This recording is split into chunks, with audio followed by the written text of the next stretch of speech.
Hallo meine Lieben, ich habe euch auf meinem Kanal schon einiges gezeigt, wie ihr Dateien mit dem Adobe Illustrator bearbeiten könnt.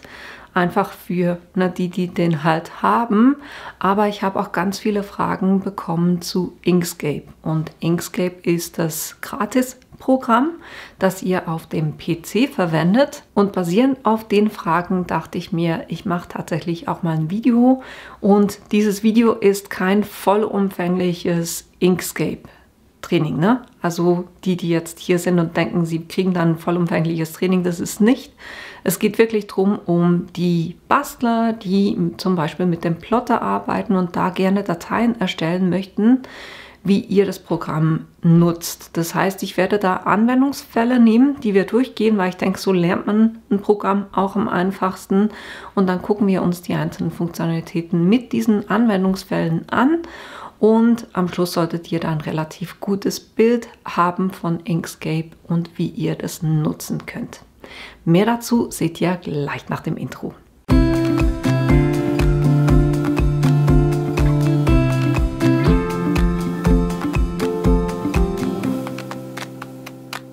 Wenn ihr mit einem Plotter-Programm arbeitet, dann braucht ihr ja SVG-Dateien, damit der Plotter überhaupt weiß, wo er schneiden kann. Und das ist nicht abhängig vom Plotter, sondern das brauchen die Porter-Plotter, die Silhouette-Plotter, die Cricut-Plotter. All diese Plotter brauchen Schneidelinien oder Zeichnungslinien, einfach die Linien, damit sie erkennen können, wo sie mit dem Tool, das ihr drin habt, durchfahren könnt. Ich habe bei meinen Projekten versucht, euch möglichst immer Projekte zu zeigen, wo ich vorgefertigte Dateien verwende, damit ihr das auch einfach nachmachen könnt. Aber diejenigen, die jetzt schon eine Weile dabei sind, haben auch gesagt, ich möchte aber gerne meine eigenen Dateien zeichnen. Und das geht in den Plotter-Programmen so lala. Also mit dem Cricut Design Space ein bisschen weniger gut. Plotter geht es ein bisschen besser mit dem Canvas und Silhouette Studio, da geht es auch noch ein bisschen besser. Aber das sind halt alles Plotter-Programme und keine Zeichnungsprogramme. Ich selber arbeite mit dem Adobe Illustrator, aber der kostet natürlich was. Und ihr hattet mich gefragt, dass ich euch Inkscape zeige, weil das ein Programm ist, was Open Source ist. Das heißt, ihr könnt es gratis herunterladen. Und genau darum geht es in diesem Video. Das heißt, ich werde euch Inkscape zeigen, aber jetzt nicht komplett jedes einzelne Tool, was drin ist, sondern es geht mehr darum, dass ihr einen Überblick bekommt, dass ihr wisst, wie ihr damit arbeiten könnt. Und dann werde ich natürlich in Zukunft versuchen, in meinen Projekten ein bisschen mehr solche Sachen einzuarbeiten, wo ich euch dann auch Tipps und Tricks mit Inkscape dann mit einflechte. Somit heute im Video werde ich euch zeigen, einmal das Herunterladen und die Einstellungen, die ich für mich mache, die ich sinnvoll finde. Dann gebe ich euch einen kurzen Überblick über den Arbeitsplatz, wie ihr navigieren könnt, wie ihr zeichnen könnt, wie ihr mit Schriften zeichnen könnt. Dann das Zeichnen mit Formen und dem Bezier. Dann wie ihr Objekte sprühen könnt, wie ihr Klone und Musterfüllungen machen könnt, wie ihr Muster entlang von Pfaden erstellen könnt und dann noch das Sticker Offset. Das sind die Sachen, die ich euch heute zeigen werde. Ich werde auch euch unten dann im Video Zeitstempel einfügen, weil ich denke, das Video wird heute ein bisschen lange, damit ihr da dann, wenn ihr das euch einmal angeguckt habt und dann irgendwann wissen wollt, wie war das nochmal mit den Klonen und der Musterfüllung, dann könnt ihr da einfach über den Zeitstempel genau auf die Stelle im Video reinspringen. Um das Programm herunterzuladen, könnt ihr auf www.inkscape.org draufgehen und dann bekommt ihr dieses Fenster, dann könnt ihr auf Download gehen, Current Version, und dann die entsprechende Version für euch herunterladen. Bei mir war das hier die Mac OS. Und dann werdet ihr wie beim Installieren von allen Programmen quasi durchgeführt und da macht ihr einfach das, was euch da gesagt wird. Wenn ihr das dann heruntergeladen habt, dann sieht euer Bild ein bisschen anders aus als das hier, weil ich habe schon meine Einstellungen angepasst. Was ihr hier nämlich machen könnt bei der Schnelleinrichtung, ihr könnt auswählen, wie die Arbeitsfläche aussehen soll. Ne? Ob Standard, dunkel, helles Schachbrettmuster, dunkles Schachbrettmuster oder weiß. Ich habe hier Standard gelassen. Dann die Tastenkürzel, das würde ich per se, ihr könntet zum Beispiel die Tastenkürzel vom Adobe Illustrator übernehmen, aber ich fand es sinnvoll, das so zu belassen, gerade bei mir auch, weil ich euch das ja zeige und dann macht es Sinn, wenn ich hier einfach auf dem Default bleibe. Dann Symbole, ich habe die klassischen Symbole ausgewählt, da habt ihr auch verschiedene Möglichkeiten und ihr könnt sagen, ob ihr das dunkle Thema verwenden wollt oder nicht. Ich finde das wesentlich angenehmer, deshalb habe ich das hier. Und hier unten seht ihr jeweils auch eine Vorschau von den Icons, von den Symbolen, wie die dann aussehen. Dann Unterstützung, weil es ist ein Open Source Tool. Da könnt ihr unterstützen, müsst ihr aber nicht. Und dann Dokumente, habt ihr Dokumentvorlagen. Das heißt, bei mir jetzt die zuletzt geöffneten.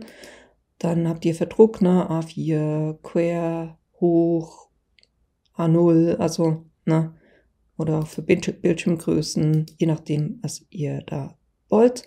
Ihr könnt auch auswählen, ob ihr das jedes Mal angezeigt haben wollt. Ich würde euch das empfehlen, schadet nicht. Und dann könnt ihr auswählen, mit was für ein Dokument ihr arbeiten wollt. Ich nehme jetzt hier einfach mal A4.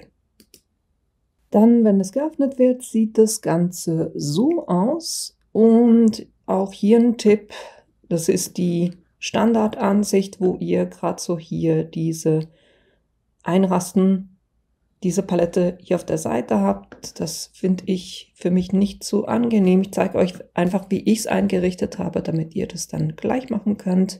Und zwar könnt ihr hier über Ansicht sagen, Benutzer definiert. Dann kommt das hier nämlich hoch und dann habt ihr hier auf der Seite ein bisschen mehr Platz, wo ich zum Beispiel hier das Objekte ausrichten und Abstände ausgleichen. Das ist ein Menü, was ich eigentlich immer offen habe. Ich habe auch immer die Ebenen offen und ihr seht, die werden jetzt einfach nebeneinander dargestellt und wenn es zu viele hat, dann wird einfach ein Symbol draus, wo ihr draufklicken könnt.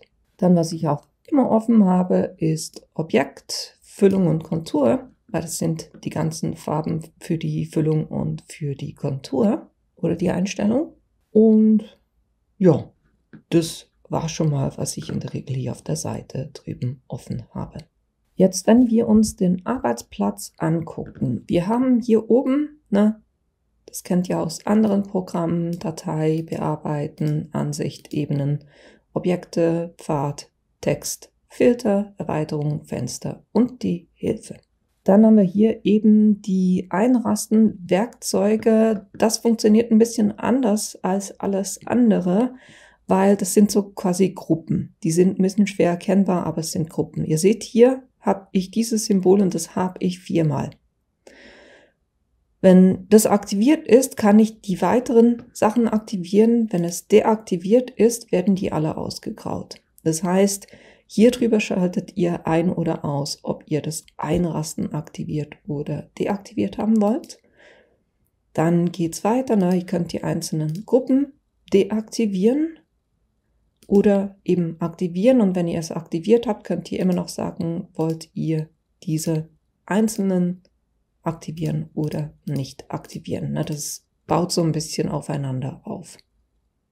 Dann haben wir hier die allgemeine Menüleiste, von wegen neues Dokument, Dokument öffnen, herunterladen, drucken. Das sind so die Befehle, die ihr schon kennt. Und hier drüben auch noch wichtig die Systemeinstellung oder die Dokumenteinstellung.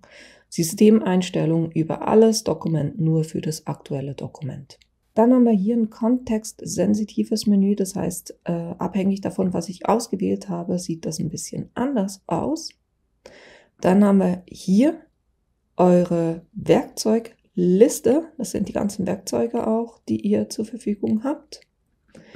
Dann hier unten habt ihr die Farbpalette und die ist natürlich noch massiv länger, ne, könnt ihr hier entlangfahren und die aussuchen und hier drüben eben die Menüs, die ihr zusätzlich geöffnet habt. Hier unten habt ihr dann noch Informationen. Na, wenn ihr jetzt zum Beispiel einen Kreis hättet, würde hier stehen, was hat der für eine Füllung, was hat der für eine Kontur.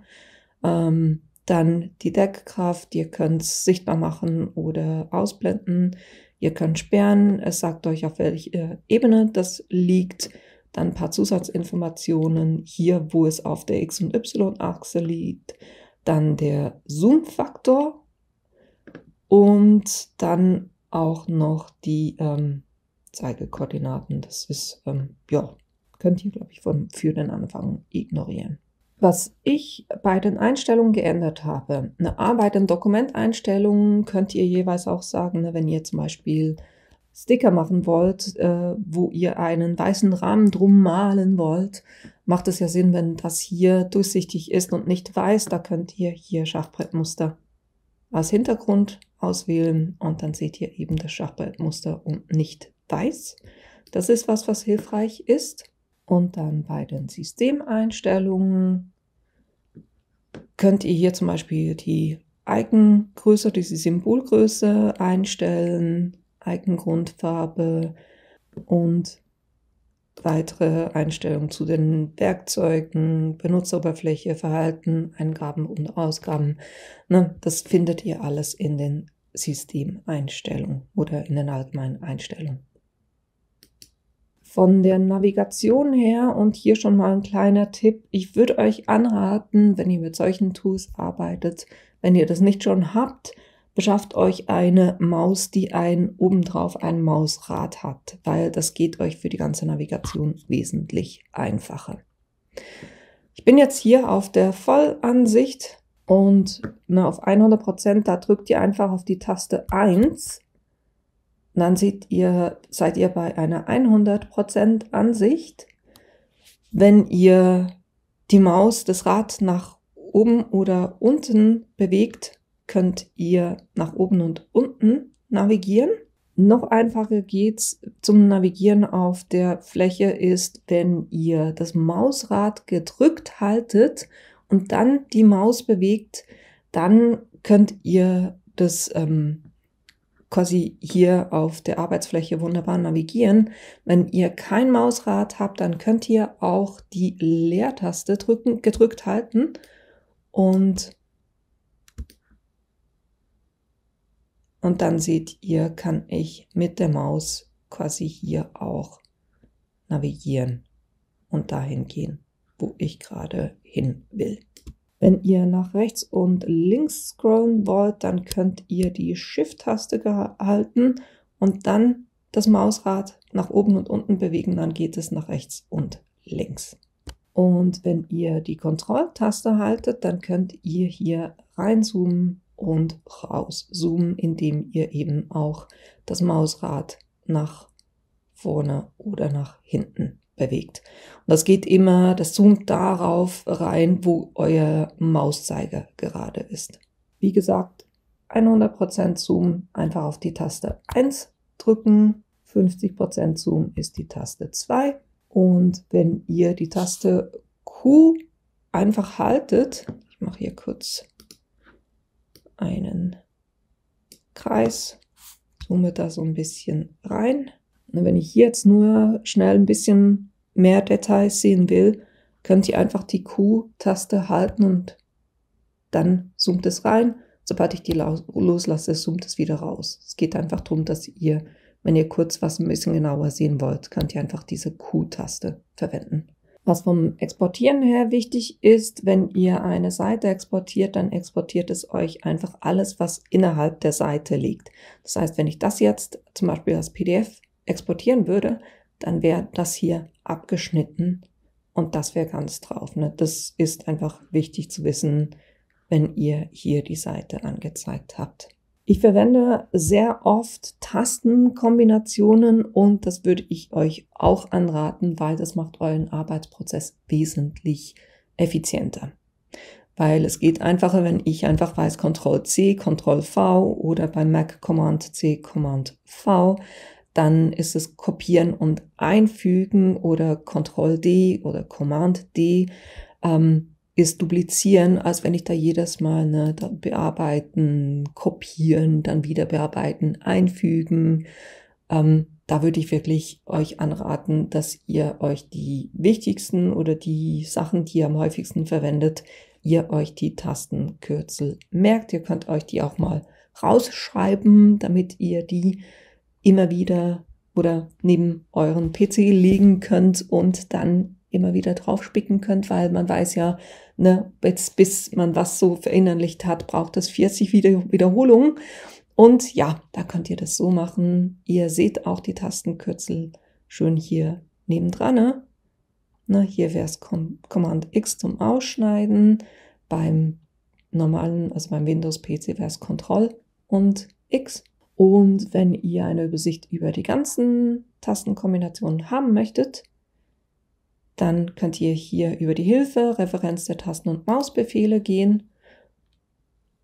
Und dann werden euch sämtliche Tastenbefehle hier auch angezeigt. Ne? Das ist auch hilfreich. Ihr könnt, wenn das für euch hilfreich ist, auch hier über Ansicht ein Seitengitter einblenden. Und wenn ich jetzt mal reinzoome, dann seht ihr, dass es bei mir so eingestellt ist, dass immer 5 Einheiten nur so eine helle Linie haben und nach allen 5 ist eine fette Linie. Das könnt ihr ganz einfach hier über die Einstellungen, Gitter, und da könnt ihr die Abstände definieren. Bei mir sind es Pixel, Abstand X und Abstand Y ist 1 Pixel und dann eben Farbe Nebengitter, also Farbe der Nebengitterlinien und Farbe der Hauptgitterlinien und wo ihr die Hauptgitterlinien angezeigt haben wollt, bei mir eben alle 5. Ihr könntet auch Punkte anstatt der Linien anzeigen lassen oder hier gibt es dann auch noch das axonometrische Gitter, aber ich denke mal für den Anfang ist es eher das Rechteckige, was ihr verwenden werdet. Blende das mal wieder aus. Dann habt ihr auch Hilfslinien. Und zwar, wenn ihr hier auf den Lineal geht, dann könnt ihr eine Hilfslinie rausziehen und die da platzieren, wo ihr die haben wollt. Dasselbe gilt auch für diese Seite oder auch diagonal, wenn man es denn erwischt. Hier, so.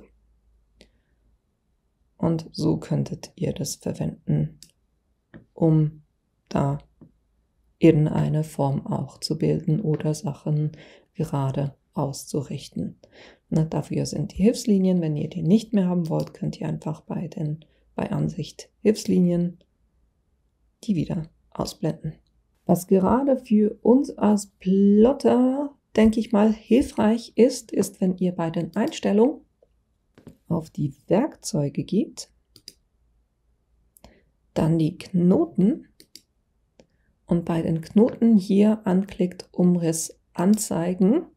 Das seht ihr dann nachher noch, warum das hilfreich ist. Aber ich würde euch empfehlen, das zumindest für das heutige Video das einfach mal zu machen. Und das müsst ihr nicht immer wieder machen, sondern wenn ihr dann Inkscape schließt und wieder öffnet, diese Einstellungen bleiben behalten.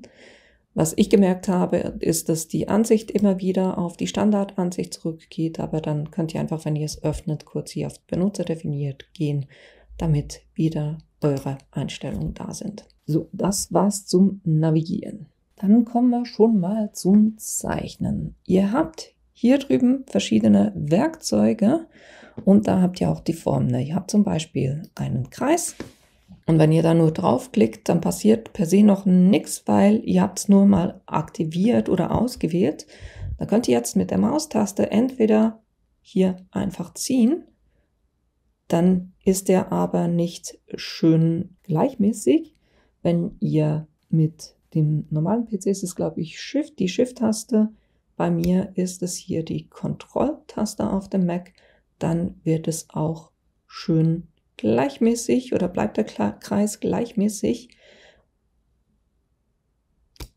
Und wenn ihr das aus der Mitte heraus haben wollt, dann haltet ihr die Kontrolltaste plus die Shift-Taste und dann wird es aus dem Kreis heraus oder aus der Mitte des Kreises heraus kleiner oder größer. Das kann manchmal auch hilfreich sein. Dann haben wir hier auch das Rechteck, ne, selbe Prinzip. Ich kann ohne die Shift- oder Kontrolltaste arbeiten oder ich kann eben die Shift- oder Kontrolltaste halten und dann wird das schön gleichmäßig. Und die dritte Form, die wir hier noch haben, oder dritte und vierte Form, ist einerseits der Stern oder das Hexagon oder Polygon. Sorry, ist ein Polygon. Im Moment ist der Stern aktiviert und da auch wieder dasselbe Prinzip. Und ihr seht auch, dass je nachdem, was ich angeklickt habe, hier oben, weil die Leiste sich so ein bisschen anpasst. Ne, hier ist jetzt 38,195. Bei mir sind es Millimeter. Ihr könnt ja auch einstellen, ob es Zentimeter oder Pixel sein sollen oder Inch, mit was auch immer ihr arbeitet. Könnt ihr hier die Größe direkt anpassen und dann habt ihr Anfang, Ende, weil ihr könnt es noch bearbeiten. Und zwar, wenn ihr hier auf Bearbeiten der Knoten und Anfasser geht, könnt ihr zum Beispiel hier quasi ein Kuchendiagramm draus machen oder eben einen geschlossenen Kreis. Ihr könnt immer noch diese Punkte bearbeiten. Beim Viereck ist es so, dass ihr seht zwei Vierecke und da ist ein Kreis und mit diesem Kreis könnt ihr einstellen, ob dieses Viereck abgerundete Ecken haben soll und wie stark die abgerundet sein sollen. Und beim Stern wiederum, da könnt ihr einstellen, wie viele Ecken der haben soll. Da wollt ihr 5 oder 6 oder 7 oder 8, wie viel auch immer. Spitzenverhältnis und Abrundung, das mache ich in der Regel direkt hier drinne, weil ihr könnt zum Beispiel hier auf diesen Punkt drauf gehen und dann seht ihr, dass ihr die Art der Spitze verändern könnt.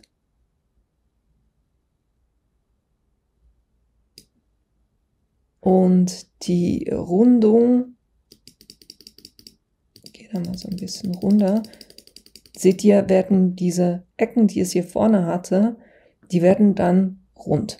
Sieht dann mehr wie ein Seestern aus als alles andere. Und hier eine Tastenkombination, die ihr sehr oft verwenden werdet, die würde ich mir wirklich merken. Das ist Ctrl-Z oder beim Mac Command-Z, um das rückgängig zu machen. Da könnt ihr einfach ein paar Mal drauf drücken, um das, was ihr gemacht habt, so weit rückgängig zu machen, wie ihr das eben wollt. Ne? Und ich hatte jetzt hier den Stern. Ihr könnt natürlich eben auch das Polygon nehmen. Selbe Prinzip.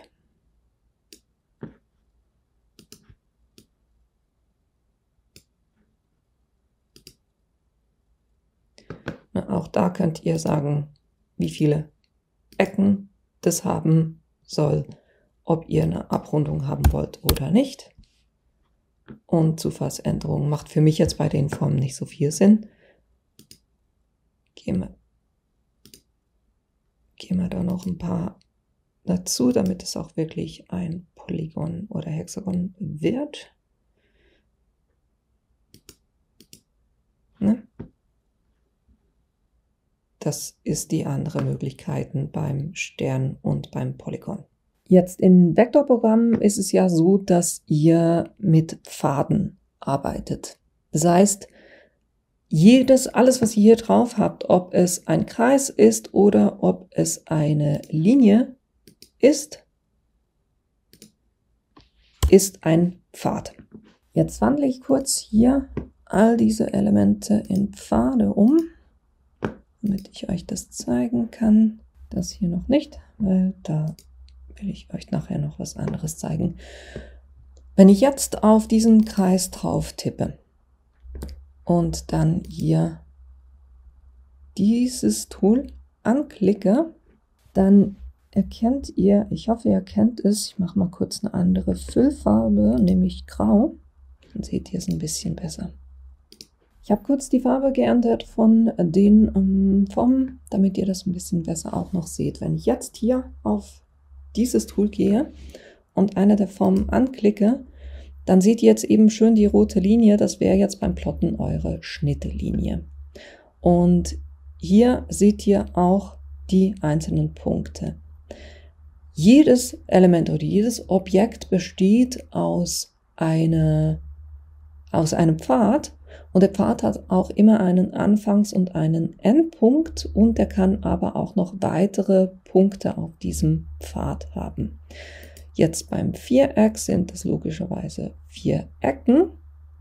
Beim Kreis sind es auch 4, die sind aber ein bisschen anders. Und zwar ist es so, wenn ich hier jetzt auf eine dieser Ecken drauf gehe, dann passiert nichts, ne? Das bleibt dieses Viereck. Wenn ich hier beim Kreis auf eine dieser Ecken drauf gehe, dann seht ihr, dass ihr diese Linien mit den 2 Endpunkten bekommt. Und das hier waren scharfe Ecken und das hier sind Rundungen. Das heißt, wenn ihr eine Rundung habt, dann könnt ihr das wunderbar dann auch mit diesen beiden Hebeln manipulieren, je nachdem näher oder weiter weg, ne? Und hier könnt ihr logischerweise die einzelnen Punkte auch manipulieren, aber das bleiben Ecken im Moment.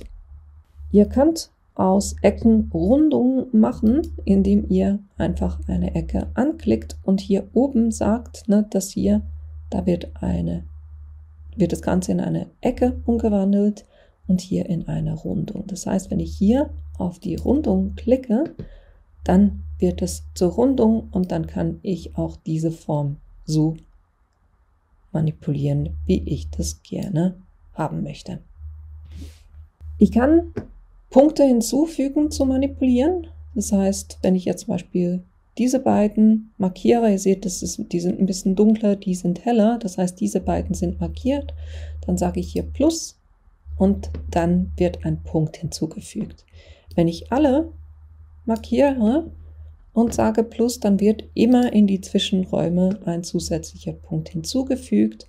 Und ihr könnt es auch mit Doppelklicken machen, dass ihr hier einfach auf die Linie doppelklickt und dann wird ein neuer Punkt hinzugefügt, den ihr dann bearbeiten könnt. Könnt ihr dann eben manipulieren oder wenn ihr sagt, nee, der Punkt ist eigentlich zu viel, könnt ihr den markieren und hier auf das Minus drücken. Dann geht der weg. Dann könnte ich jetzt sagen, diese beiden Punkte sollen wieder zu Ecken werden. Et voilà. Ne, so arbeitet ihr hier mit diesem Menü. Oder ich habe jetzt hier, wie gesagt, einen Kreis. Das heißt, der Anfangs- und Endpunkt ist verbunden. Wenn ich das quasi aufheben will, ich mache jetzt hier noch ein bisschen mehr Punkte rein, kurz. So, da haben wir schon eine Menge Punkte. Und wenn ich jetzt zum Beispiel 2 davon markiere, das heißt, ich klicke auf einen, halte die Shift-Taste und klicke auf den zweiten, dann kann ich hier zum Beispiel sagen, ich will das auftrennen. Und dann habe ich hier einen Anfangspunkt und einen Endpunkt. Und dann habe ich hier quasi das Element rausgelöst und habe hier einen Anfangs- und Endpunkt. Oder ihr könnt eben das Gegenteil machen, dass ihr die beiden wieder markiert und dann sagt, gewählte Endknoten verbinden. Dann wird es wieder eine Linie. Das Ctrl-Z ist eigentlich nichts anderes, als wenn ich hier oben auf rückgängig klicken würde. Ihr könnt es aber auch wieder wiederholen, wenn ihr einmal zu viel gedrückt habt. Jetzt haben wir hier eben die Formen, wo ihr überall seht, ne, die bestehen eben aus diesen Punkten. Bei den Linien ist es anders. Na, wenn ihr das anguckt, dann habt ihr eigentlich das Gefühl, es ist wie ein Rechteck, wo ihr denkt, die Linie würde hier eigentlich außen entlang gehen. Wenn ich hier aber drauf gehe, dann seht ihr, dass die Linie in der Mitte durchgeht. Das heißt, das ist eine Linie und keine Form. Und das kann auch keine Füllung haben, weil es eben nur eine Linie ist. Wenn ich jetzt hier eine Form draus machen möchte, könnte ich noch weiter damit arbeiten. Oder wenn ich daraus jetzt einen Pfad machen will, dann kann ich das markieren und hier oben sagen, Kontur in Pfad umwandeln. Und dann ist das Ganze ein Pfad. Ne? Ihr seht, die rote Linie geht jetzt hier ringsherum. Zum Manipulieren, das zeige ich euch hier kurz mit dem Viereck. Ich bin jetzt beim Auswahlwerkzeug und nicht mehr beim Bearbeiten der Knoten und Anfasser. Wenn ich da einmal draufklicke, dann habt ihr hier diese Pfeile. Mit denen könnt ihr die Größe des Elementes verändern. Ne? Höhe, Breite oder eben in die Diagonale. Wenn ich ein zweites Mal draufklicke, werden die rund. Das heißt, jetzt kann ich das rotieren. Und ihr seht, wenn ich das rotiere, dreht es quasi um diesen Punkt herum. Das ist der Ankerpunkt. Wenn ich drehe das noch kurz ein bisschen. Wenn ich jetzt will, dass sich das nicht um diesen Punkt hier in der Mitte dreht, sondern ich will zum Beispiel, dass sich das Ganze irgendwo anders herumdreht, ne? Hier draußen zum Beispiel, dann kann ich den Ankerpunkt hier hin verschieben. Und wenn ich jetzt rotiere, rotiert es schön um diesen Punkt herum. Auch das ist ein Element, das ihr beim Zeichnen dann auch immer wieder verwendet. Ich habe heute auch ein Beispiel, wo ich das tatsächlich auch verwenden werde. Ich hatte gesagt, ne, es gibt eine Füllfarbe und eine Kontur. Und ihr seht jetzt hier zum Beispiel hier unten, die Füllung ist grau, die Kontur ist ungesetzt. Das heißt, mein Element hier hat keine Kontur. Die kann ich aber hinzufügen. Na, wenn ich hier auf Kontur gehe, da seht ihr im Moment das Kreuzchen. Ich kann eine Farbe nehmen und sagen, ich hätte das gerne so in der Farbe. Und dann Muster und Kontur kann ich sagen, das soll auch größer sein, zum Beispiel eine 5. Und kann da auch noch sagen, wie die Kontur aussehen soll, ob es gestrichelt ist, wie groß die Abstände zwischen den Strichen sind. Ich kann sagen, ob die Ecken nur so abgeschnitten sein sollen, ob die Enden, jetzt zum Beispiel, wenn ich eine Linie habe, ob die Enden abgerundet sein sollen. So solche Themen. Mal jetzt kurz wieder auf normal zurück. Und jetzt seht ihr, hat hier unten das auch geändert. Ne? Füllung grau, Kontur ist in diesem Violett. Jetzt denkt ihr zum Plotten vielleicht, ne, okay, dann würde das ja jetzt hier draußen schneiden. Das ist aber nicht der Fall, weil, wenn ich da drauf klicke, seht ihr, dass ich auch hier, weil es ist eine Kontur, das heißt, es würde hier in der Mitte, würde es schneiden, nämlich entlang der Form. Wenn ich möchte, dass es hier draußen herum schneiden würde, dann müsste ich das Ganze wieder in einen Pfad umwandeln. Die Farben ändern könnt ihr eben hier über das Menü oder könnt hier unten, wenn ich nur mit der Maustaste arbeite, dann kann ich hier einfach draufklicken, dann ändert sich die Farbe von der Füllung. Und wenn ich die Shift-Taste halte, während ich auf eine Farbe klicke, dann ändert sich die Farbe der Kontur. Ne, so könnt ihr relativ schnell, auch ohne dass ihr übers Menü müsst, könnt ihr Farben ändern. Einfach Shift-Taste gedrückt halten und dann auf eine andere Farbe draufklicken. Oder wenn ihr keine Füllfarbe haben wollt, könnt ihr hier einfach auf dieses Kreuz draufklicken. Dann wäre die weg, dann hättet ihr nur noch den Rahmen.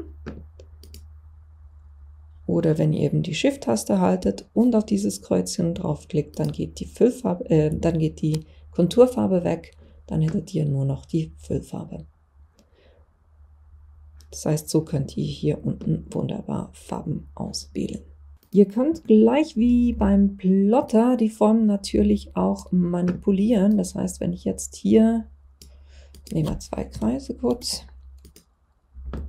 ich nehme den hier, drücke auf Ctrl oder bei mir Command und D, dann wurde das dupliziert, dann kann ich den oberen nehmen und den hier so ein bisschen nach drüben ziehen. Gebe dann kurz eine andere Farbe, damit ihr das seht, ne? Das habe ich hier den grauen und hier den violetten wieder. Wenn ich die jetzt beide markiere und hier oben sage Pfad, dann Differenz, dann wird das eine aus dem anderen ausgeschnitten. Ist nichts Neues, ne? Das kennt ihr auch vom Plotten.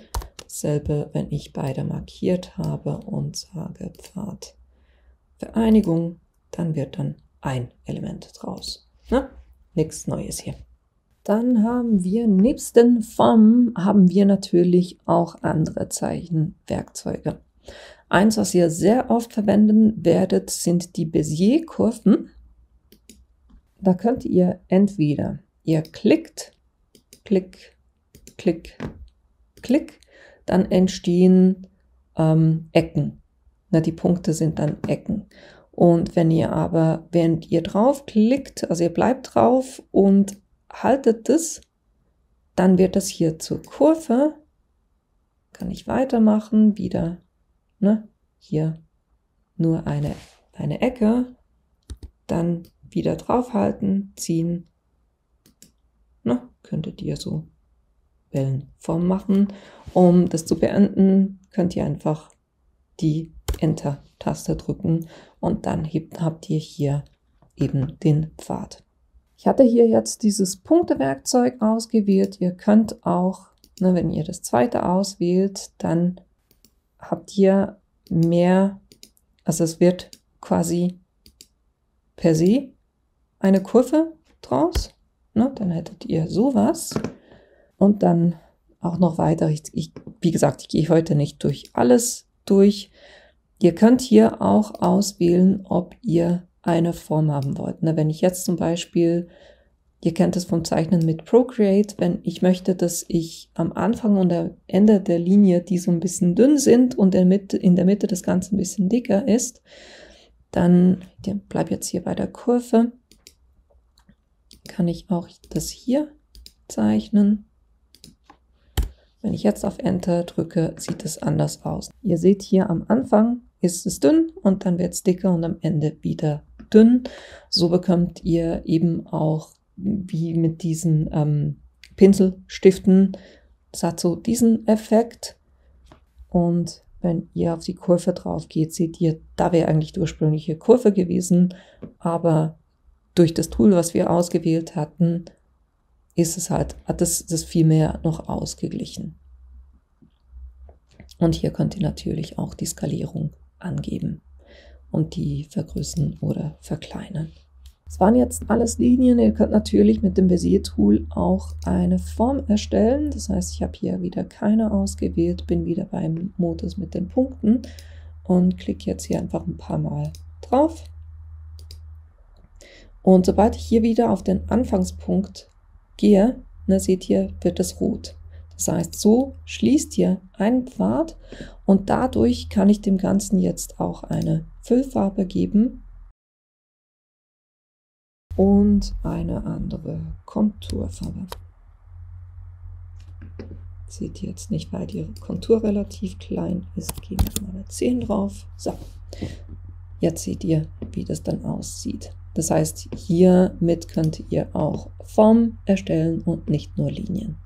Wenn ihr mit etwas angefangen habt und dann sagt Enter und dachtet, na, das war's jetzt und ihr aber jetzt damit weiterfahren wollt, dann könnt ihr wieder auf den letzten Punkt gehen und ihr seht, es wird wieder rot.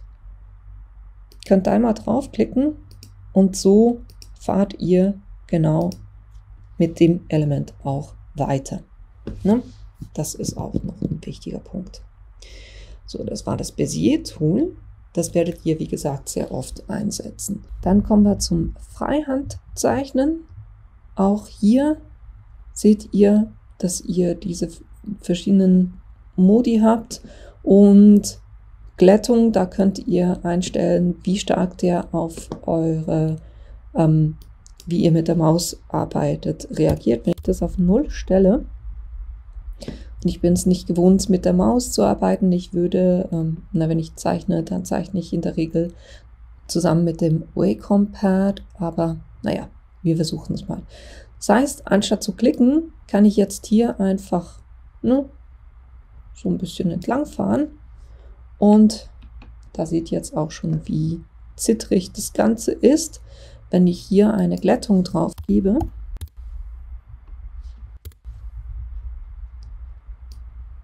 dann wird es dann schon ein bisschen schöner aussehen.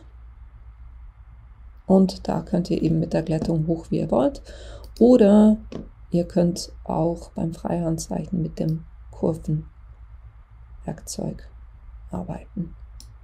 Je stärker natürlich eure Glättung ist, desto weniger könnt ihr dann, wenn ihr sowas jetzt eine Spitze absichtlich zeichnen möchtet, es wird dann einfach schwieriger, wenn ihr diese Option ausgewählt habt oder wenn ihr hier auf dem Modus seid, aber die Glättung extrem hoch habt, dann wird mehr eine Kurve draus, als dass ihr dann hier so eine Spitze zeichnen könntet. Das ist das Freihandzeichen. Dann habt ihr noch ein Kalligraphie-Stift und auch da könnt ihr mit den Einstellungen ein bisschen spielen. Und das ist eigentlich wie das Freihandzeichnen, wo ihr hier eine Linie machen könnt. Dann haben wir weiter auch noch hier die Textoption. Und da könnt ihr, wenn ihr einmal drauf klickt,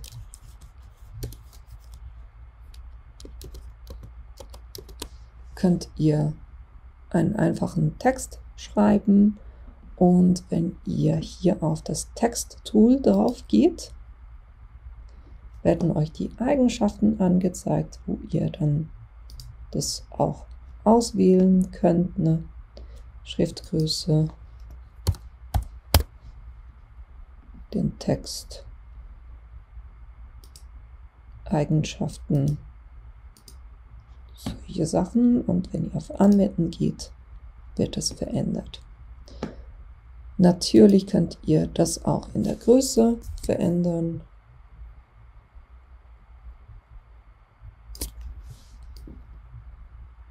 Damit ihr da so ein bisschen einen größeren Text habt. Und das kennt ihr auch schon vom Plotten. Im Moment ist das Text, das heißt, ich könnte das immer noch verändern und hier was dazu machen oder löschen. Wenn ich das Ganze dann aber in einen Pfad umwandle, dann sind das dann neue Schneiderlinien und da kann ich jetzt natürlich nicht mehr noch einen Buchstaben einfach dazu schreiben. Das heißt, jetzt ist es kein Text mehr, sondern jetzt wurde aus dem Text einfach ein Pfad. Das ist die eine Möglichkeit. Die andere Möglichkeit, ihr könnt eine Textbox machen und dann ist alles, was ihr schreibt, bleibt quasi in dieser Box drinne. Und dann habt ihr ganz viele weitere Tools noch, aber wie gesagt, heute werde ich euch nicht jedes einzelne Tool zeichnen, weil ich möchte ja gerne mit euch auch so ein paar Sachen umsetzen, damit ihr das auch mal seht, nicht nur in der Theorie, sondern auch in der Praxis. Und deshalb lösche ich jetzt hier mal alles, was ich auf meinem Canvas drauf habe. Und dann würde ich sagen, starten wir auch schon mit dem ersten, und zwar ist es das Zeichnen mit Schriften. Ihr könnt hier, wie gesagt, Text einfügen. Jetzt hier mal ein S. Gehe auf die Schrift und nehme da was schön fett ist. Und die Schriften, die ihr hier drauf habt, das sind eure Systemschriften. Das heißt, alles, was auf eurem PC schon drauf ist und das, was ihr zusätzlich heruntergeladen habt, auf das greift auch Inkscape zu. Ich nehme jetzt hier mal dieses Baskerville und nehme ein Bold, damit das schön fett ist. Sagen wir anwenden und mache das gleich auch so ein bisschen größer, damit ihr da auch was seht. So, das ist mal ein Buchstabe. Jetzt will ich noch einen Text haben, weiteren Text, und zwar will ich hier Sabrina, wenn man dann schreiben könnte. Und das hier kurz ein bisschen rüber und da will ich dieses Hafizan Script haben. Das nehme ich mal. Weil ihr werdet erraten haben, ich will das Ganze ausschneiden aus dem S raus und so ein schönes Monogramm machen. Und zwar mache ich das hier kurz rosa. Und jetzt könnte man das einfach drüber legen, ne, wenn man wollte. Aber das ist nicht der Effekt, den ich haben will, sondern ich will ein Knockout machen. Das heißt, ich will, dass zwischen dem Sabrina, dem Geschriebenen, und dem S ein Leerraum entsteht, da überall, wo das drüber liegt. Deshalb, einmal mache ich aus beiden Objekten, wandle ich das in einen Pfad um. Dann hier bei dieser Schrift, das kennt ihr auch schon vom Plotten, wenn ich jetzt doppelklicke, dann seht ihr, sind es einzelne Buchstaben. Das heißt, ich klicke da drauf, halte die Shift-Taste und markiere jeden einzelnen Buchstaben und sage Pfad Vereinigung, damit das ein Element ist. Das dupliziere ich jetzt mit Ctrl-D oder Command-D wie Dora. Jetzt ist das ein zweites Mal hier. Dann kann ich eins davon mal wegnehmen und mit dem machen wir ein Offset. Und zwar geht ihr hier auf Pfad, Pfadeffekte und dann könnt ihr, ne, das ist angeklickt und ich kann jetzt hier ein Plus machen. Wenn das Plus bei euch nicht erscheint, dann habt ihr ganz einfach ein Element ausgewählt, was ihr nicht in einen Pfad umgewandelt habt. Ne? Pfadelemente funktionieren nur dann, könnt ihr nur dann auswählen, wenn ihr auch wirklich einen Pfad ausgewählt habt. Und hier gehen wir auf das hier, Versatz, Offset. Ihr könntet das Ganze jetzt hier im Menü anpassen und den Versatz größer machen. Ne? Das ist eine Möglichkeit. Oder ihr könnt hier auch auf dieses Tool hier draufklicken und dann diesen roten Punkt hier größer oder kleiner machen. Dann seht ihr nämlich auch schön die rote Linie. Das ist euer Ursprungstext und das ringsherum ist der Versatz. So will ich den haben. Und jetzt muss ich den Versatz natürlich wieder auch in einen Pfad umwandeln. Und ihr werdet es erraten haben, jetzt will ich natürlich das hier aus dem S ausschneiden, deshalb markiere ich das.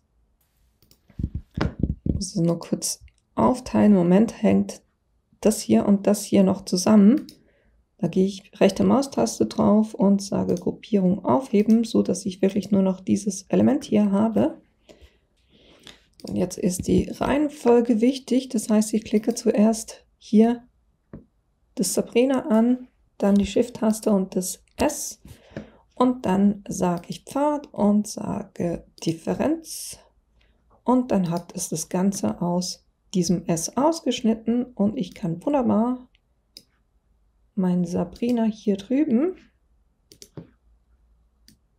das kann ich nehmen und da wieder rein platzieren.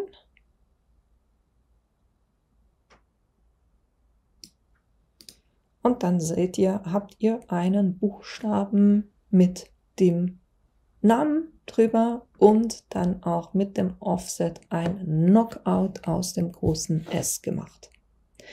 Na, das ist schon mal was ihr machen könnt. Dann, was ich euch beim Text auch noch zeigen wollte, fügen da kurz einen weiteren Text hinzu. Und was ich euch mit dem zeigen will, ist, dass ihr Text auch verformen könnt. Das heißt, ich habe hier den Text eingefügt, dann gehe ich auf Pfad, Objekt in Pfad umwandeln, damit es kein Text mehr ist, sondern ein Pfad. Dann gehe ich auch wieder auf die Pfadeffekte. Na, hier Objekt, Pfadeffekte. Und da gebe ich einen neuen Effekt hinzu. Jeweils noch ein bisschen suchen. Ihr könnt auch die Sachen, die ihr viel verwendet, könnt ihr hier einen Stern machen und dann findet ihr die schneller, wenn ihr hier bei der Auswahl auf den Stern geht. Nur so zum Sagen. Hier, biegen. Den nehme ich auch gleich in meine Favoriten. So, jetzt könntet ihr auch hier wieder hier drüben arbeiten oder ihr geht direkt auf diesen Knopf, wo drauf steht, auf der Arbeitsfläche bearbeiten, weil dann bekommt der ganze Text hier eine grüne Linie. Dann könnt ihr einfach diese grüne Linie ziehen und so eine Rundung einfügen, wie ihr die gerne haben möchtet. Ne?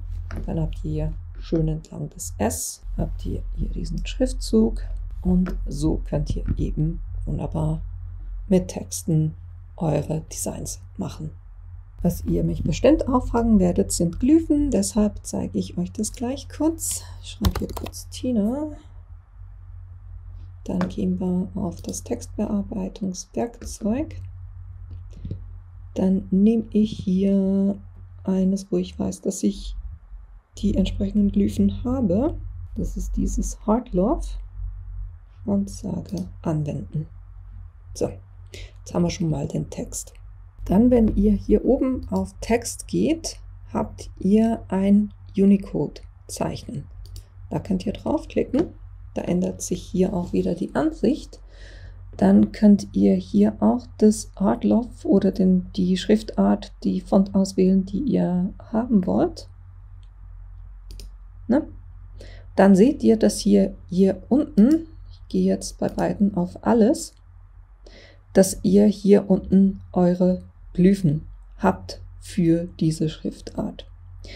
Jetzt will ich am Anfang beim T, hier markiere ich mir diesen T, klicke da zweimal drauf und dann seht ihr, ich weiß nicht, ob ihr es seht, aber hier unten hat es jetzt ein Symbol.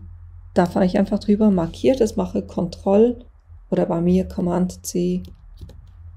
Dann gehe ich hier auf den Text, markiere den T und sage Ctrl V oder Command V. Dann wurde das ersetzt. Das gleiche mache ich jetzt auch noch mit dem A. Da will ich beim A, dass das nach dem A dieses Herz hat.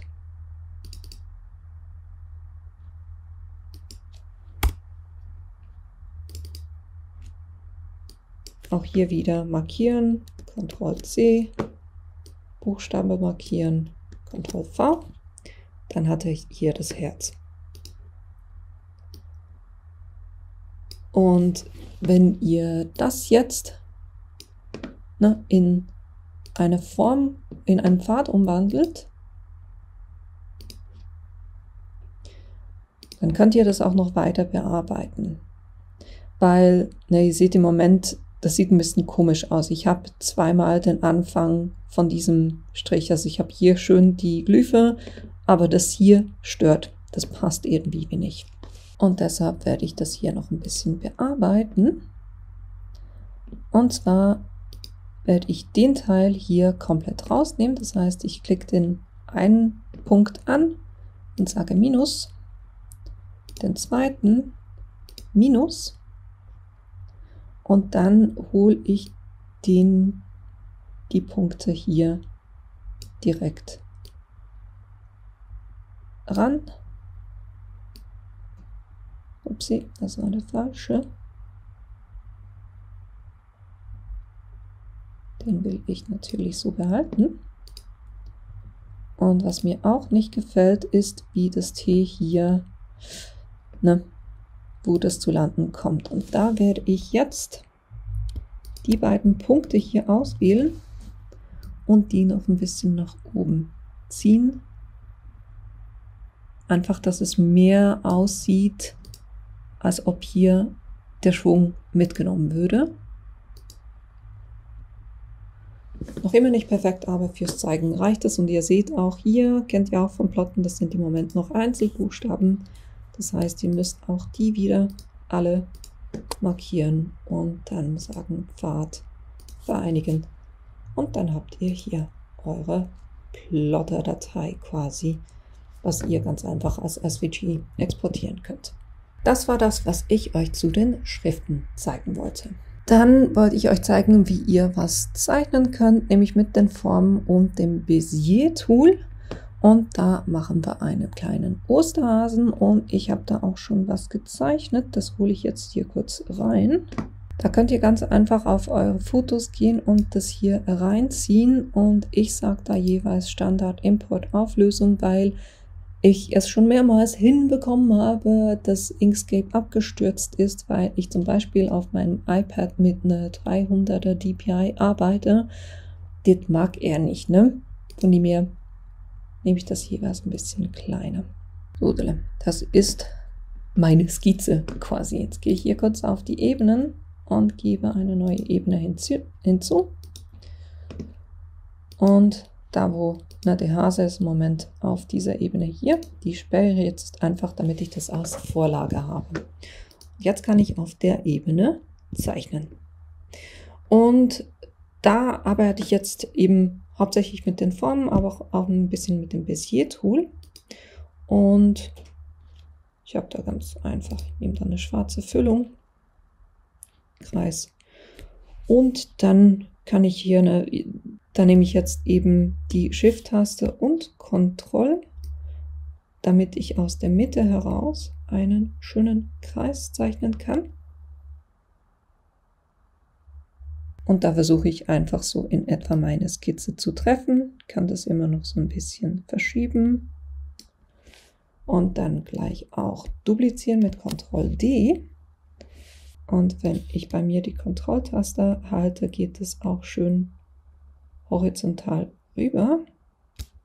Habe ich diese beiden und die markiere ich kurz und gruppiere die auch gleich. Dann habe ich einen weiteren Kreis, der ist hier oben. Ist ein bisschen oval geraten, da kann ich das immer noch anpassen. So in dem Stil. Und dann markiere ich die beiden und richte die auch gleich mittig aus, damit das schon mal stimmt. Gruppiere auch die gleich wieder. Dann haben wir hier unten den Bauch, auch das ein Kreis. Markiere auch hier wieder alles. Mitte ist aus. Gruppiere das. Dann haben wir die beiden Füße. Und jetzt eben nur zweimal draufklicken, damit ihr das rotieren könnt.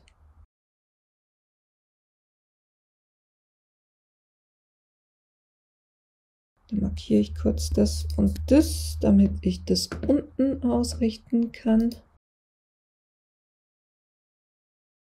Dann nehme ich den hier, sage Ctrl-D.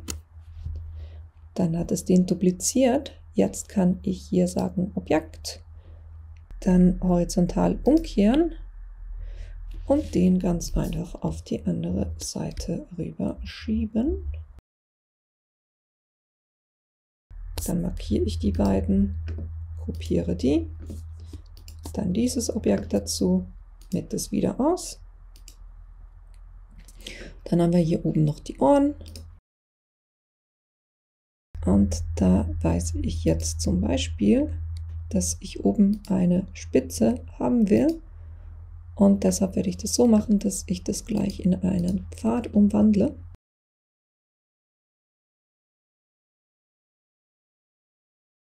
da mache ich jetzt hier oben diese Spitze. Sie geht nicht ganz, ich mache es nicht ganz eckig, aber schon sehr nahe und gehe dafür mit den Teilen hier raus. Und hier unten ziehe ich das auch noch so ein bisschen raus, damit ich dann meine Form habe, wie ich die gerne haben möchte. Das passt, und das hier mache ich mit dem Bezier-Tool. Geht ein bisschen einfacher. Das heißt, ich fange hier unten an, dann habe ich hier eine Kurve, die ziehe ich hier einfach entlang. Dann habe ich hier oben eine Kurve, auch die. Da ziehe ich einfach raus, bis die rote Linie in etwa da ist, wo ich die haben will. Dann habe ich hier noch eine Kurve. Dann hier eine Spitze quasi. Hier wieder eine Kurve. Kommt es hier eine Spitze. Hier kommt nochmal eine Kurve. Das Ziel ist eigentlich, dass ihr so wenig Punkte habt wie möglich, wenn ihr zeichnet. Das ist ein bisschen, das ist für euren Computer ein bisschen einfacher, weil der dann mit weniger Informationen arbeiten muss, auch dann zum Exportieren. Muss ich ja gucken, ich will eigentlich eine Füllung haben und keine Kontur. Sieht das alles ein bisschen komisch aus, das habe ich nicht ganz getroffen, aber da könnt ihr jetzt eben wunderbar das noch anpassen, bis es so aussieht, wie ihr das gerne haben möchtet.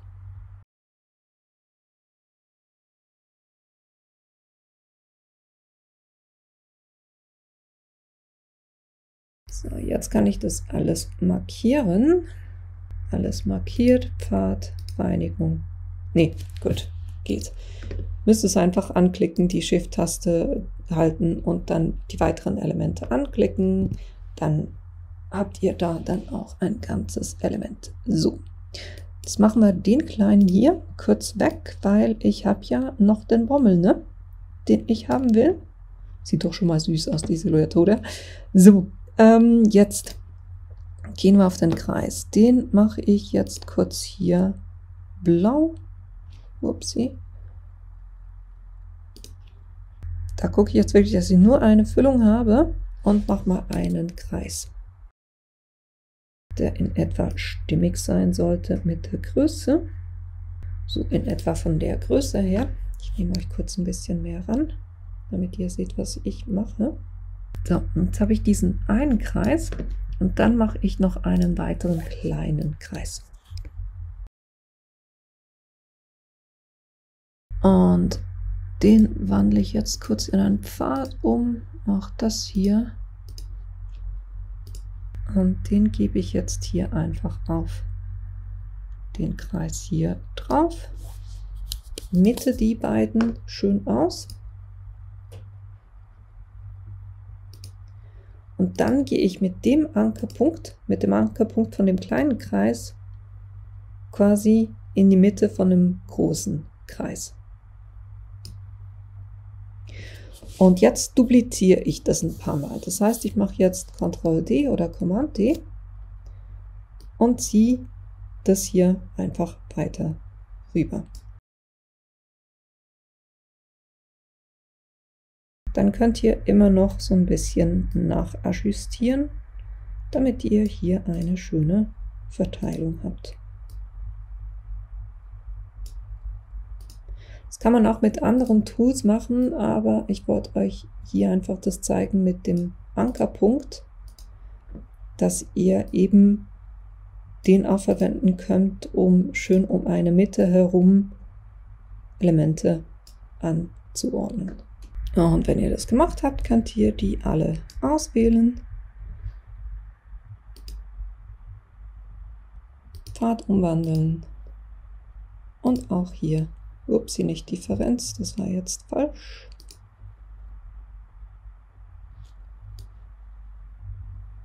Ich will sie verschweißen, ne? Vereinigung. So. Und das soll weiß sein. Jetzt kann ich den Bommel nehmen und den zu meinem Hasen hinzufügen. Nicht den Hasen verschieben, sondern ich will den Bommel hier drauf haben. So. Wenn er noch ein bisschen zu groß ist, könnt ihr den auch noch kleiner machen. Und den so ein bisschen mittig platzieren.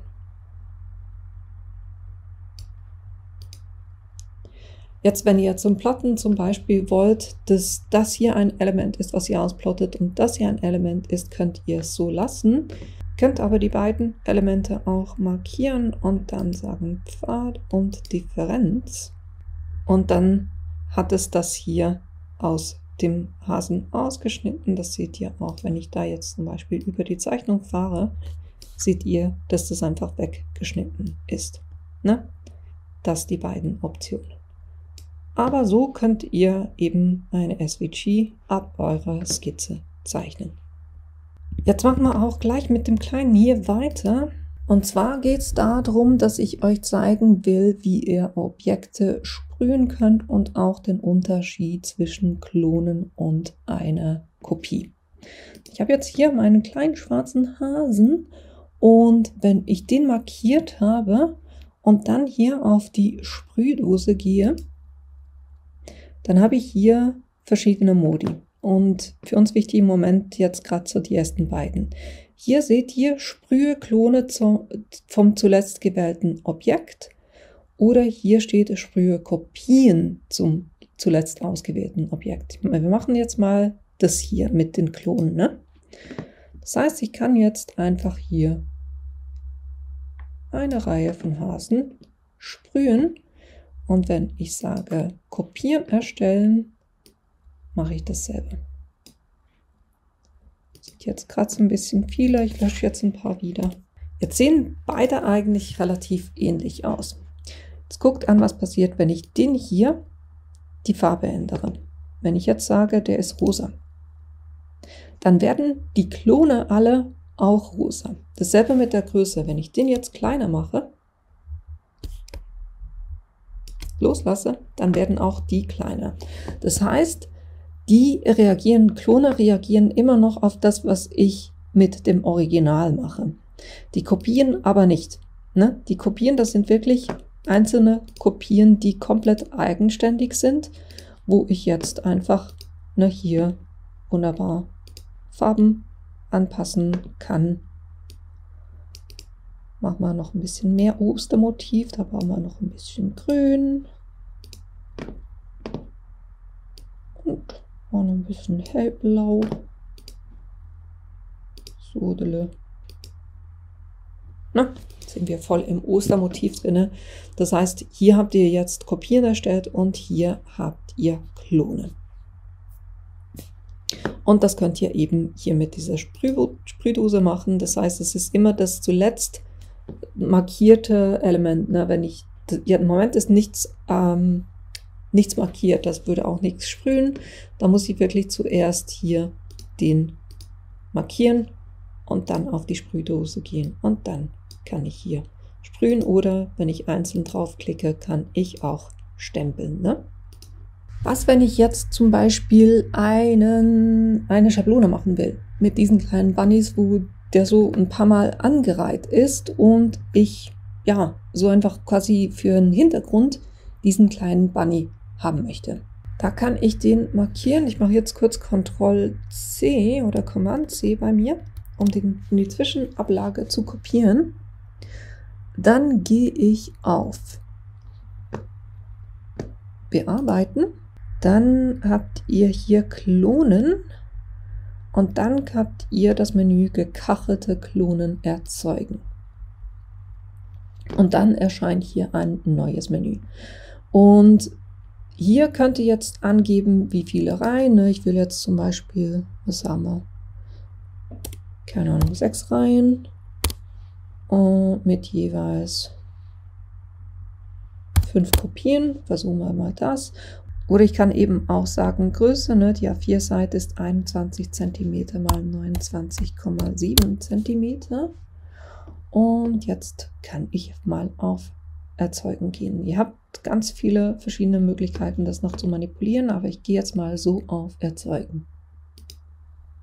Und jetzt seht ihr, dass der einfach schön aneinandergereiht quasi hier geklont wurde.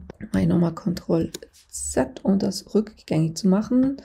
Und hier bei den Menüs ist es wichtig, dass ihr versteht, dass die aufeinander aufbauen. Das heißt, wenn ich hier bei der Verschiebung etwas eingebe und das lasse und bei dem nächsten etwas eingebe, dann wird das hier trotzdem übernommen. Das heißt, diese einzelnen Menüs funktionieren nicht ausschließlich, sondern es ist, sobald ich Erzeugen sage, übernimmt es die Einstellung von allen einzelnen Reitern hier quasi. Da müsst ihr mit den Einstellungen einfach so ein bisschen spielen, bis ihr dann das Bild habt, was ihr gerne haben möchtet. Ne? Aber so könnt ihr quasi diese gekachelten Klone erzeugen. Und auch hier immer noch, ne? Wenn ihr das Original verändert, werden sich auch die Klone verändern. Jetzt, um eine Musterfüllung zu machen, gehe ich da ein bisschen anders vor. Nehme die hier kurz raus. Und zwar mache ich da kurz einfach ein Rechteck um den Kleinen herum.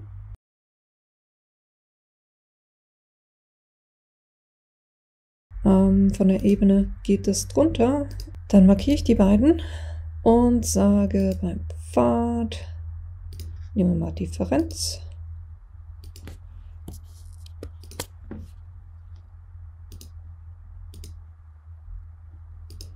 Damit der Kleine hier aus dieser Kachel quasi ausgeschnitten wurde.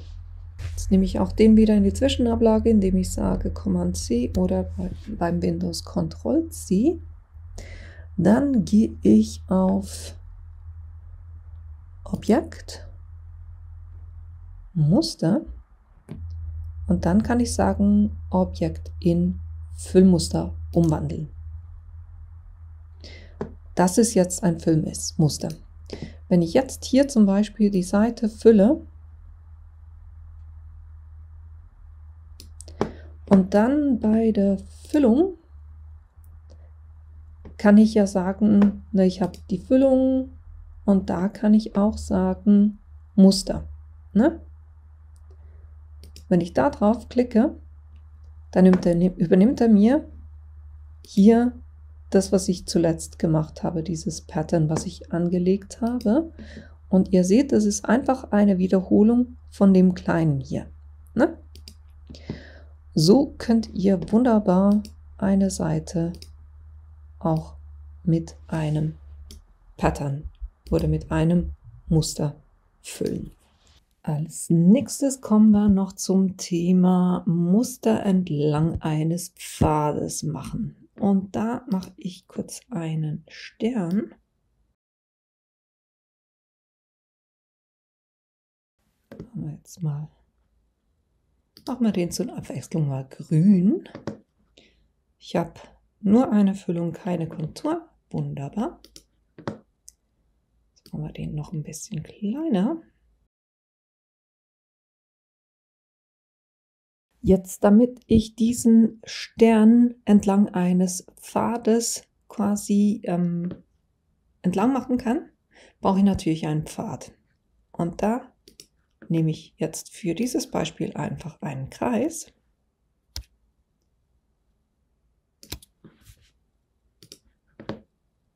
Und dann gucke ich, dass beides auf jeden Fall ein Pfad ist. Und kopiere das mit Ctrl-C oder Command-C kurz in die Zwischenablage. Jetzt gehe ich hier auf den Kreis und gehe auf die Pfadeffekte, gebe da einen neuen Effekt drauf. Und hier gibt es diesen Eintrag Muster entlang eines Pfades. Auch das nehme ich in meine Favoriten und wähle das aus. Dann könnt ihr hier sagen, ob ihr einzeln gestreckt oder wiederholt oder einzeln oder wiederholt gestreckt. Und ich will das wiederholt haben. Und Dann gehen wir hier auf die Zwischenablage, oder das heißt da mit Pfad in der Zwischenablage verknüpfen, weil ich habe hier vorhin beim Stern Ctrl+C gemacht, das ist in der Zwischenablage. Und so würde das jetzt aussehen. So mal mit gestreckt. Sieht jetzt alles ein bisschen verbogen aus, sind ein bisschen zu wenig Wiederholungen. Und das mache ich nochmal rückgängig, weil ich will das so ein bisschen kleiner haben. Das heißt, mein Stern per se ist ein bisschen zu groß noch. Machen wir den noch ein bisschen kleiner.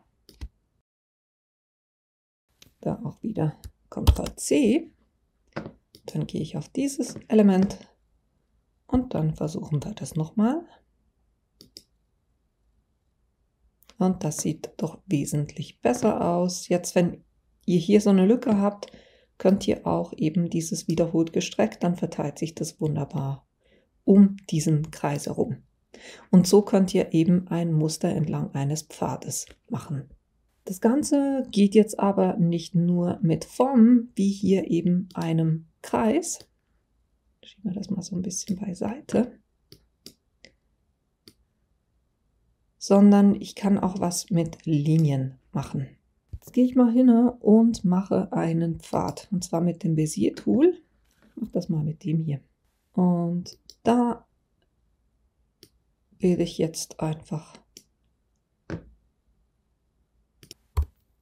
so einen Pfad. Und dann brauchen wir eben etwas, was Sinn macht, was wir hier entlang dran machen werden und wiederholen werden. Und da hatte ich die Idee, so ein paar Blätter, wo man dann auch schöne Grenze draus machen kann. Und da nehme ich jetzt mal einen Kreis, mache den so ein bisschen länglich, mache da einen Pfad draus. Dann wähle ich hier oben den Punkt aus, den mache ich eckig. Draufklicken hilft. So, den hier oben eckig, und da ziehe ich noch die so hier in die Spitze. Und was ich auch will, ist, dass hier wie quasi ein Teil von der Ader quasi vom Blatt sichtbar ist. Und deshalb, gucken wir kurz ein bisschen genauer an, deshalb mache ich hier jeweils gleich daneben je einen Punkt. Und dann kann ich den mittleren Punkt nämlich nehmen und den raufziehen.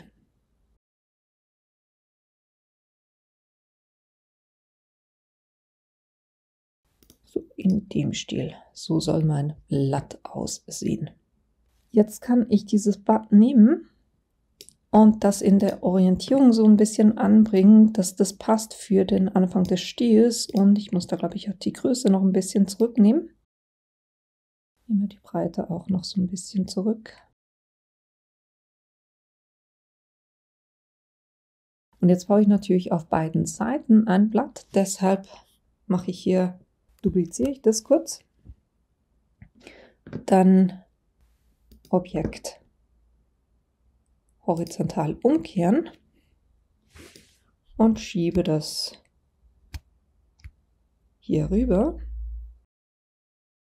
Und dann verbinde ich diese beiden Elemente, damit das nur noch eins ist. Ich mache da immer noch eine Kopie davon und schiebe die auf die Seite, einfach, dass ich das noch habe. Jetzt stelle ich nochmal sicher, dass das hier wirklich ein Pfad ist, und zwar beides, damit es dann auch funktioniert. So, dann markiere ich die beiden Sachen. Gehe auf Erweiterungen, gehe auf aus Pfad erzeugen, und da habt ihr ein Muster entlang Pfad. Und da geht ein neues Fenster auf. Und hier könnt ihr jetzt sagen, wie das sein soll. Einzeln gestreckt, einzeln wiederholt, wiederholt gestreckt. Und ich gehe auf wiederholt. Dann kann ich sagen Schlange oder Band. Das ist ein Band. Muster ist vertikal.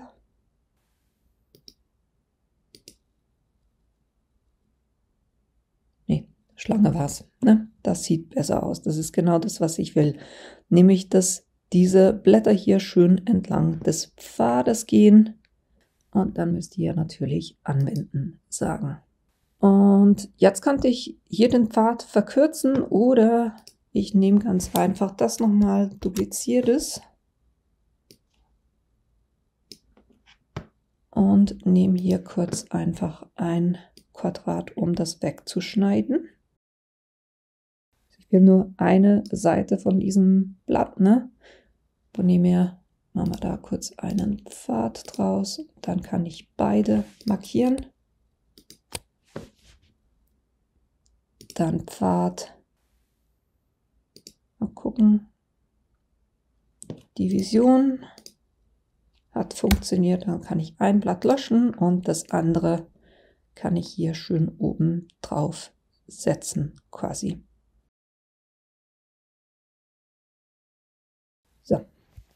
So hättet ihr schon mal schön dieses Muster entlang des Pfades. Jetzt dupliziere ich das kurz nochmal, um euch noch was zu zeigen. Und zwar, wenn ihr das so machen wollt, dass die Blätter kleiner werden, je höher oder ne, hier oben werden ja die frischen Blätter, die werden ja kleiner und im Moment sind alle Blätter gleich. Das will ich noch verändern. Das heißt, ich gehe hier hin und sage zerlegen. Und jetzt fange ich an, bei dem hier sage ich, das sind 100%.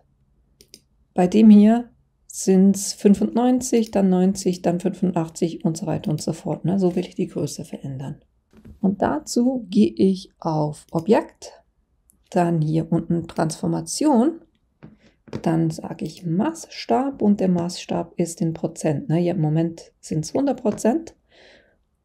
Diese beiden behalte ich so, diese beiden will ich kleiner. Jetzt müsst ihr hier drauf achten oder müsst einfach, wenn ihr das so machen wollt, dann müsst ihr hier proportional skalieren sein.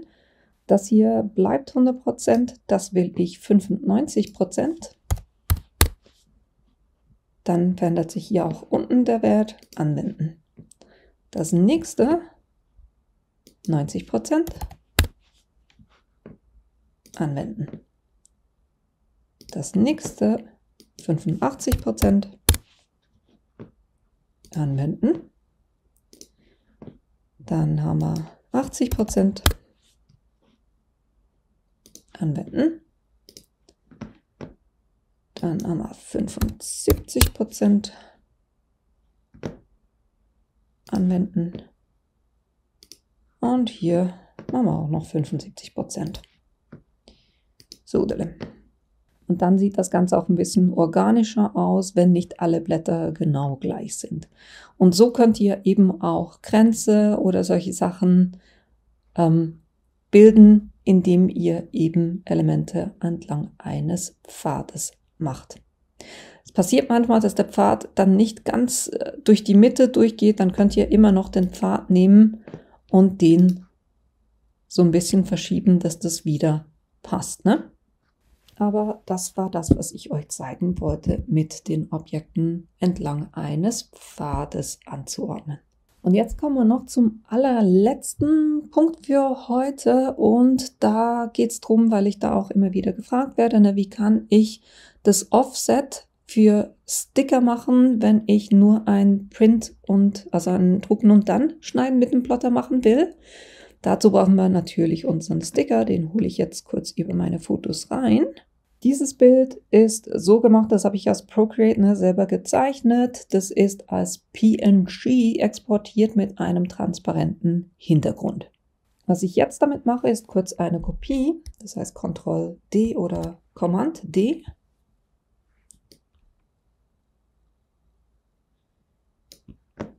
Dann gehe ich kurz auf die Arbeitsplatzeinstellung oder Dokumenteinstellung, weil hier macht es jetzt eben Sinn, dass ich das Schachbrettmuster sehe. Dann seht ihr nämlich auch, dass das Ganze ringsherum transparent ist.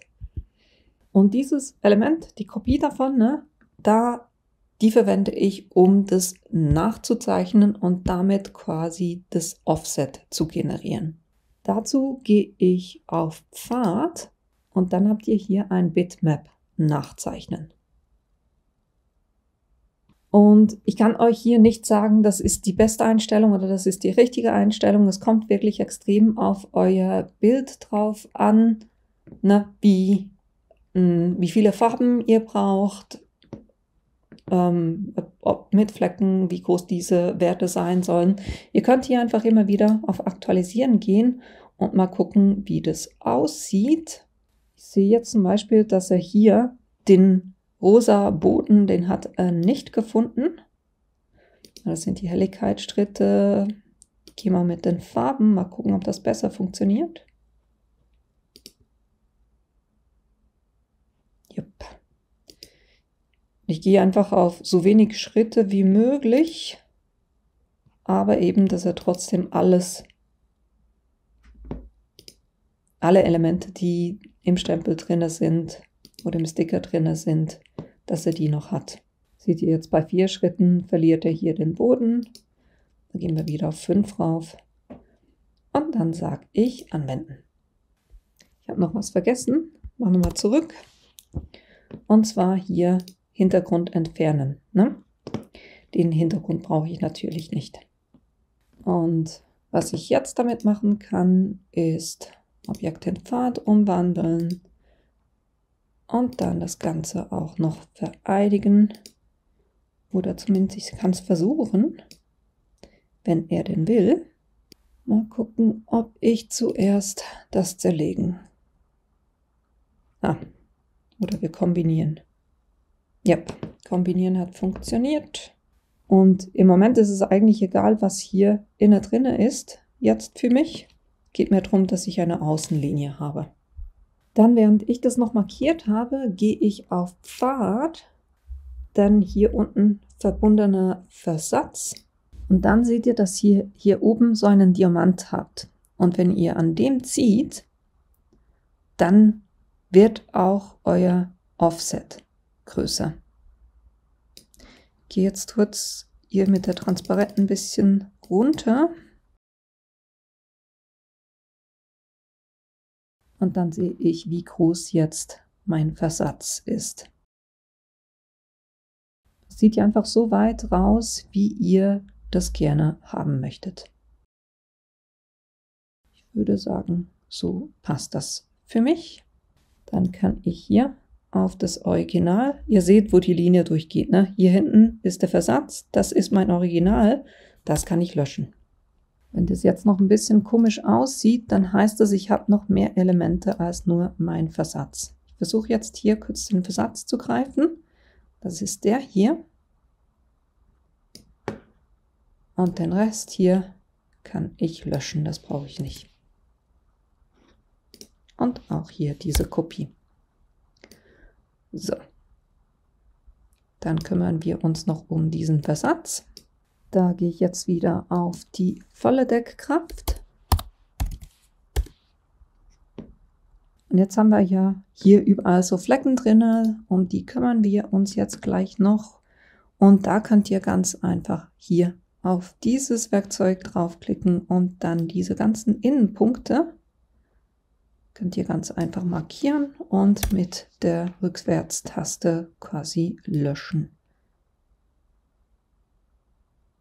Alles, was ihr braucht, ist ja quasi die Umrahmung und nicht diese ganzen Innenpunkte.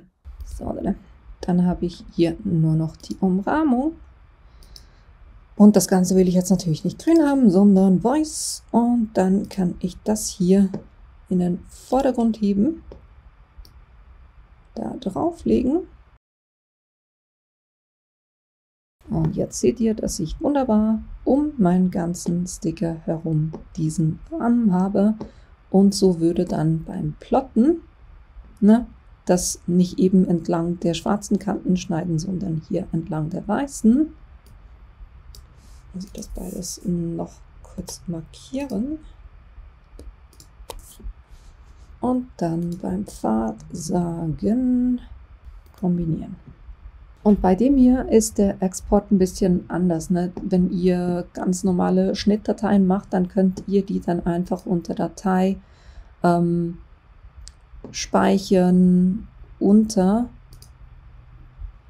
Und dann könnt ihr das als SVG bei euch speichern und das dann auch wieder zu eurem oder in euer Plotter-Programm importieren. Bei Bildern, nämlich bei PNGs, ist es ein bisschen anders. Da geht ihr hin und machen wir es hier Datei, PNG-Bild exportieren und hier könnt ihr sagen exportieren als und da könnt ihr das dann festlegen, wo ihr das haben wollt. Und hier ist es eben ein PNG. Mache es jetzt nicht, aber dann könntet ihr das ganz einfach hier exportieren. Ne? Das ist das und das war eigentlich auch das letzte Beispiel, was ich euch zeigen wollte hier mit Inkscape. Ich weiß, das war jetzt durchaus wieder ein längeres Video heute, aber ihr seht, es hat halt einfach extrem viele Möglichkeiten, was ihr mit Inkscape machen könnt. Und deshalb wollte ich euch einfach mal ein paar Sachen zeigen, damit ihr euch damit so ein bisschen zurechtfindet. Probiert das auf jeden Fall aus. Und ich werde in meinen zukünftigen Videos versuchen, ein bisschen mehr dann auch so Anwendungsfälle mit reinzunehmen, damit ich euch das Tool auch noch ein bisschen besser zeigen kann, weil in der Vergangenheit habe ich versucht, möglichst Designs zu nehmen, auf die ihr auch Zugriff habt, nämlich dann aus dem zum Beispiel dem Cricut Design Space oder dem Silhouette Studio, dass ihr die dann da auch kaufen könnt und das Projekt nachmachen könnt. Wie gesagt, in Zukunft versuche ich da ein bisschen mehr dann auch solche Sachen einzubauen, die ihr selber zeichnen könnt. Für mich das Fazit, ich selber werde auf jeden Fall bei meinem Adobe Illustrator bleiben für meine Sachen, jetzt nicht eben für die Videos, aber für meine Sachen, das, was ich erstelle, weil das Ganze halt schon stabiler ist. Es ist klar teurer als Inkscape. Inkscape ist halt der Vorteil daran, es ist gratis für euch und dafür, dass es gratis ist, kann es wirklich viel. Was mich so ein bisschen hindert, sind dann halt eben, dass ich trotzdem mehr Möglichkeiten im Adobe Illustrator drin habe und aber auch das Thema von der Stabilität. Das habt ihr jetzt im Video nicht gesehen, aber als ich das Ganze ausgetestet habe, ist mir das Programm durchaus mehrmals abgestürzt. Gerade zum Beispiel, wenn ich versucht habe, zu große Sachen zu importieren oder wenn die Befehle schon eine gewisse Anzahl an Arbeitsspeicher nutzen wollten und ich habe ein gutes Gerät wirklich hier, ich habe ein MacBook Pro, aber das hat das Programm teilweise so ein bisschen in die Knie gezwungen. Von dem her, war es jetzt nicht durchaus ein positives Erlebnis, aber eben wie gesagt, dafür, dass es gratis ist, kann es wirklich viel. Also ich finde, es ist durchaus eine Option.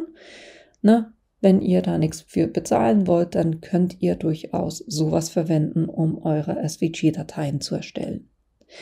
Ich hoffe, das beantwortet schon mal ein paar Fragen, die ihr zu Inkscape hattet und dass das Video das ist, was ihr euch so ein bisschen versprochen hattet davon. Und ich hoffe, es hat euch gefallen. Ich hoffe, es hat euch weitergeholfen. Und natürlich auch, dass ich euch in einem meiner nächsten Videos wiedersehe. Bis bald! I'm